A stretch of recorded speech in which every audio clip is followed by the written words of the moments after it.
There are now two new developments tonight in the ballot battle between former President Donald Trump and Maine Secretary of State Shenna Bellows.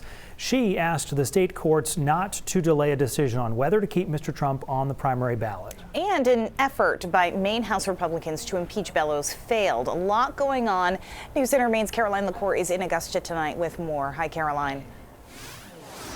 Hey, good evening, Brian, Amanda. Yeah, although it may seem like a calm scene behind me here at the State House, earlier today it was buzzing. We got an answer for an impeachment investigation just a little under a week after being filed against Secretary of State Shenna Bellows. And with Bellows still on duty to oversee Maine's election, she's now advising the Maine Superior Court to make a decision on those ballots, despite a request by former President Donald Trump's attorney to make a pause on that appeal.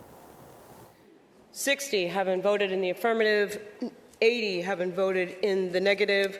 The motion fails. Tuesday's vote in the Maine House came just about a week after an impeachment resolution was filed against the Secretary of State over her attempt to exclude former President Donald Trump from the 2024 primary ballot in Maine because of his alleged involvement in the Capitol riot. In the end, Democratic majority voted that resolution down. Republicans say it's now up to voters to determine what happens next. If you want to get rid of this secretary, the simplest and easiest way to do that, and in fact now the only way to do that, is to vote for Republicans down the ticket when we get to November here. Using this failed impeachment as fuel for the Republican vote, Senator Trey Stewart says moving forward he expects to see a challenge to how candidate eligibility is handled in Maine. When the shoe's on the other foot here, which it very well could be at some point soon, the Democrats aren't going to want us to say who they can and can't vote for in their primary elections either. And I just feel like it's rushed. The whole decision was rushed. Other supporters of the impeachment filing say they wish it wasn't Bellows alone making the call and that there should be a public hearing about whether Trump should stay on the ballot. We're being disenfranchised of our vote to vote for the candidate of our choosing here based on feelings, not convictions.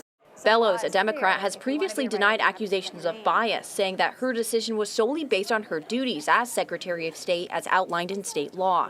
But regardless of how people voted today, I will work with them, all of us. Earlier this week, Trump asked Maine's Superior Court to delay taking up his challenge to Bellows' ruling. But Bellows is asking the court to go ahead and hear the case because by law, ballots for the March primary need to be printed soon. It's a very compressed timeline because the legislature wants to make sure that there is clarity about the ballot by Election Day. With such a tight deadline, if Trump's name is printed on the ballot before being disqualified, Bellows says that she would be required to inform each polling location that his name would not be counted. Live in Augusta, Caroline LaCour, Brian and Amanda, back to you. Caroline, thank you.